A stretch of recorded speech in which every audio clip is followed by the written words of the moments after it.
Thank you very much. And first of all, please, let's give a round of applause to the class of 2023 of this marvelous school.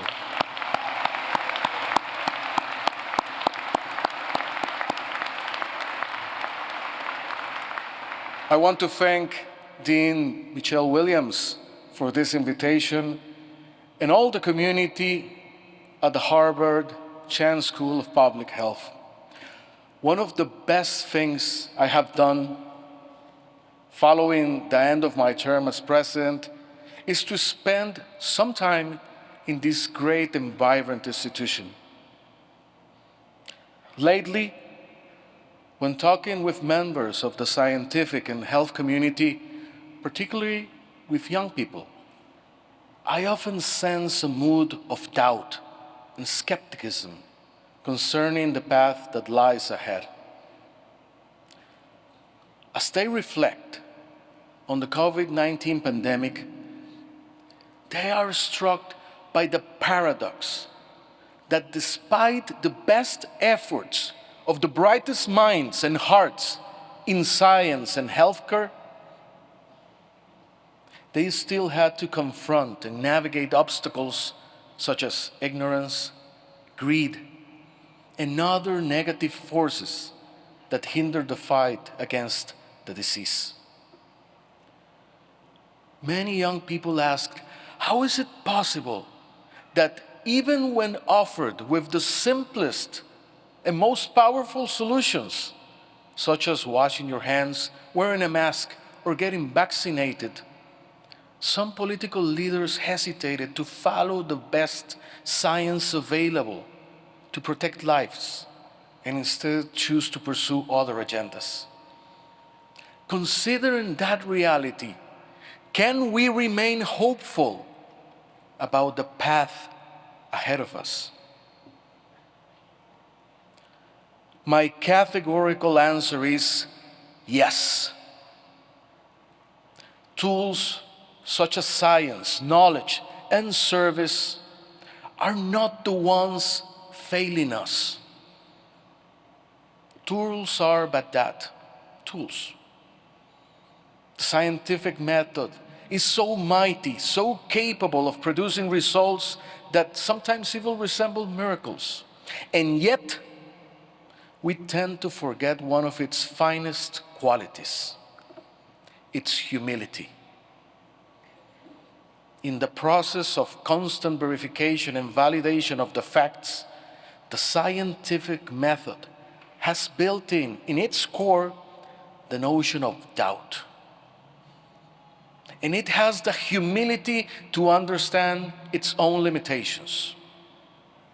Even with its constant progress, it is nothing else but a recognition of what we do not know yet, and the need to correct the course and to move towards truth, just like an asymptote,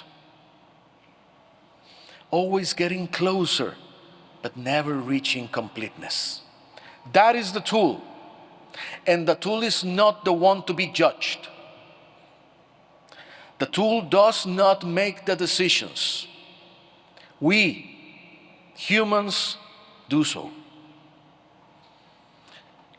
It is the human character that has been put to the test, and the one that fails or rises to the occasion. I respectfully, very respectfully, advise you to keep that in mind, because the time will come when your character will be tested. And you, and so do I, will have to stare at the eye of time, of the test of time, and we're going to be judged as professionals and as decision makers and as human beings by whether we perform at the best of our abilities and if we had the character to choose the best options available. That is why, during this ceremony, in front of the very best in the field of public health, I stand hopeful. I stand hopeful because character is not an endowment, nor a biological trait.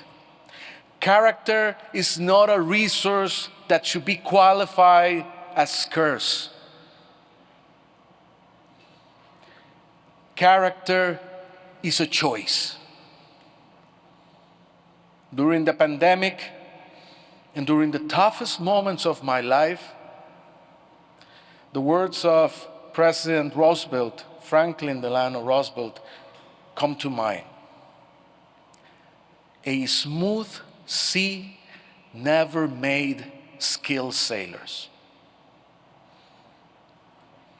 The best evidence of character is the ability to confront and conquer the enormous fear that might come hand in hand with making big decisions, the tough ones. Fear is an evolutionary intelligent response we experience in our brain and in our gut.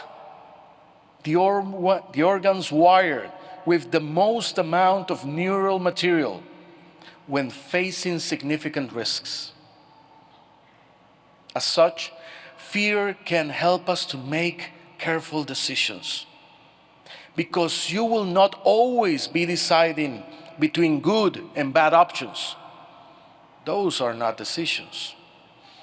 You might not have enough information to completely be sure about the best course of action, nor the time to gather it. And still, you might end up picking between tough and complex alternatives and needing to strike a careful balance between them, as I found doing myself with other colleagues during the COVID-19 pandemic and other critical junctures.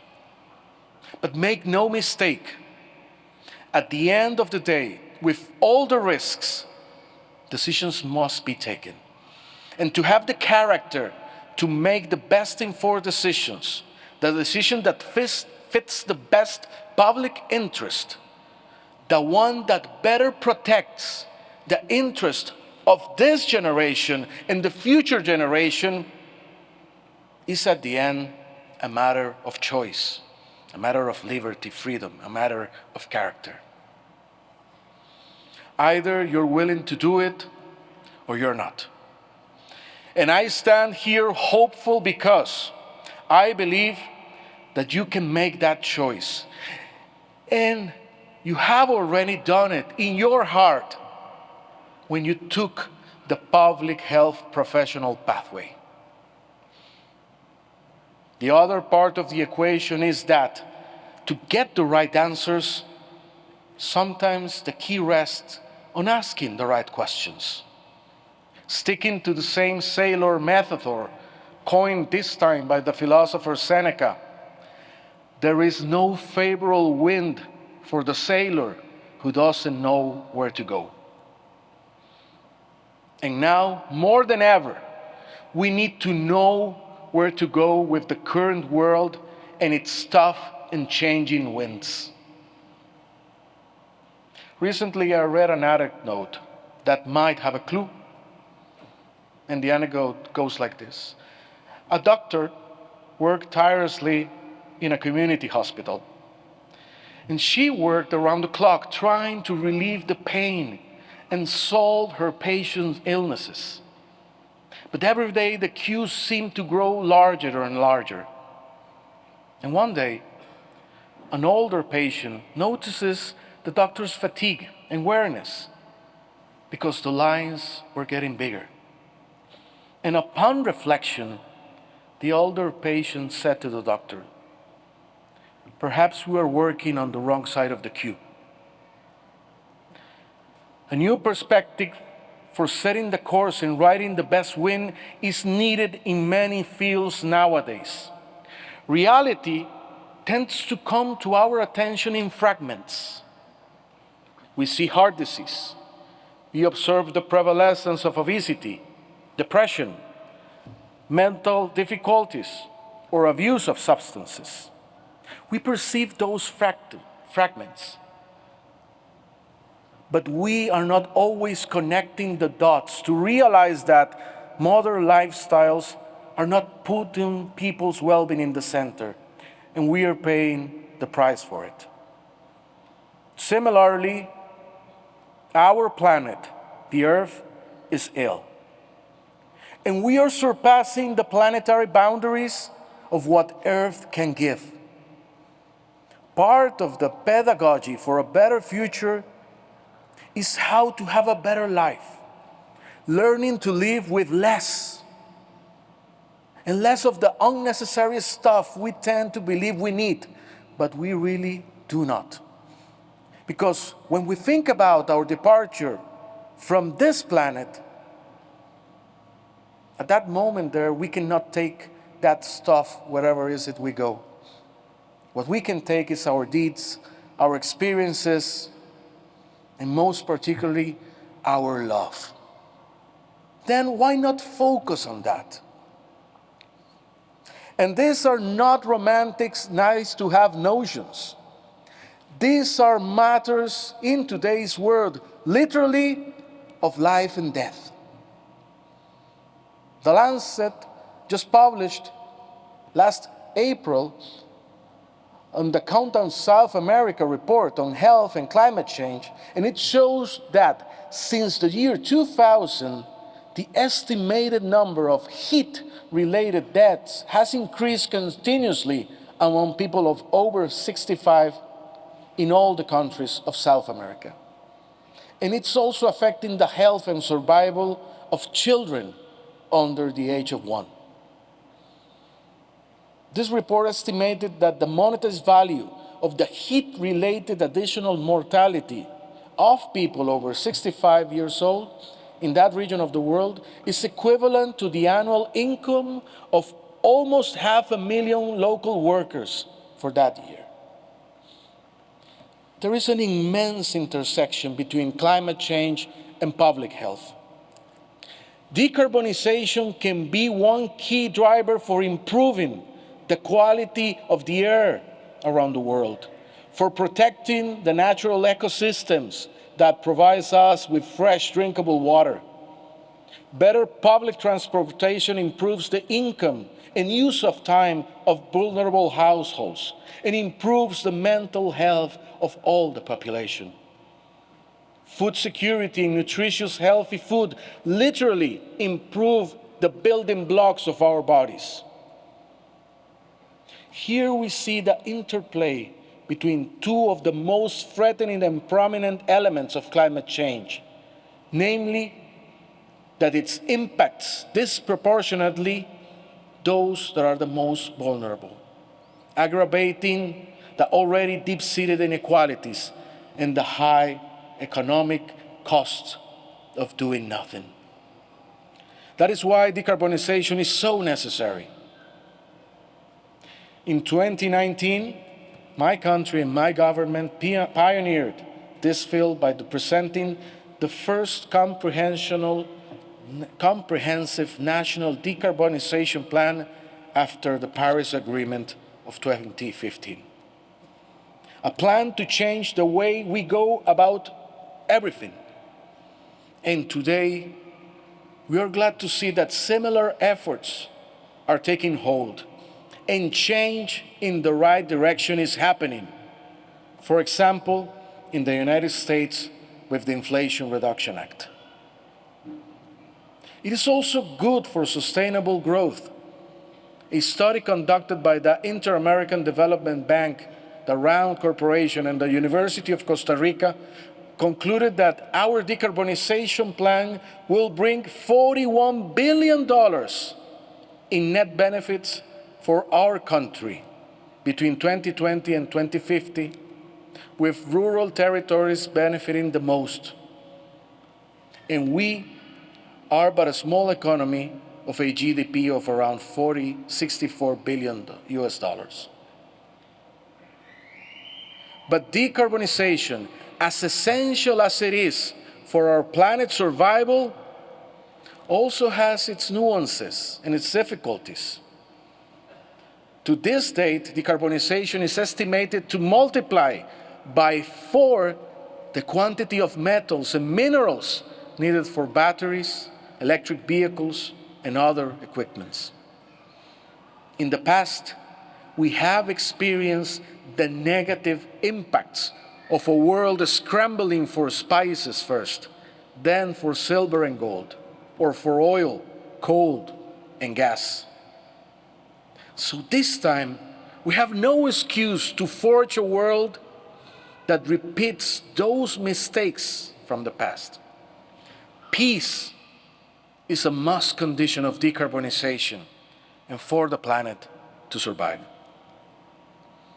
Addressing the climate crisis calls for significant investments in preparedness, as well as in adaptation and mitigation, which are tragically underfunded and lagging well behind what needs to be done. Failing to do so will mean a renewed pressure for migrations due to climate causes. The international community, developing nations, must also address the concerns about the just energy transition raised especially for the most vulnerable.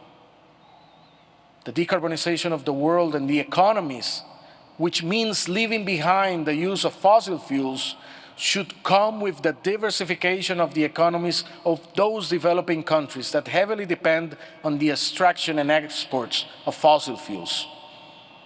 We cannot end up with a decarbonized world, but more unjust world in 2050, when the Paris Agreement goals are set. As we have seen, the most vulnerable people bear a disproportionate part of the burden of climate change. Therefore, to face its challenges, it will be a necessary push for inclusion and for reduction of these inequalities. Failing to do so will mean a renewed pressure for such phenomena, as I mentioned, as migration, due to democratic instability and other climate change root causes. And yes, all of this is too complex. Reality is always complex. You, better than anybody, know that the social determinants of health play a huge role when it comes to public health. And at the end of the day, what does this complexity resembles but the complexities of our own bodies? I have a final reason to stand here hopeful. In at least 4 occasions during this academic year, I was blessed with the chance to interact with both faculty and students of this splendid school. And I have come to know and respect your intellect and your commitment with public health. You have the tools. Now is the time to go out there and unleash those abilities and potential, to show your character and capacity for empathy, and come up with new ways to bring about change in the world. As the great writer and one of my favorite authors, Ray Bradbury, used to say as advice to the young, do what you love and love what you do. And to synthesize even further that powerful advice, paraphrasing Abigail Adams, the great woman who lived in this country more than 2 centuries ago. Be good, do good. Congratulations, class of 2023.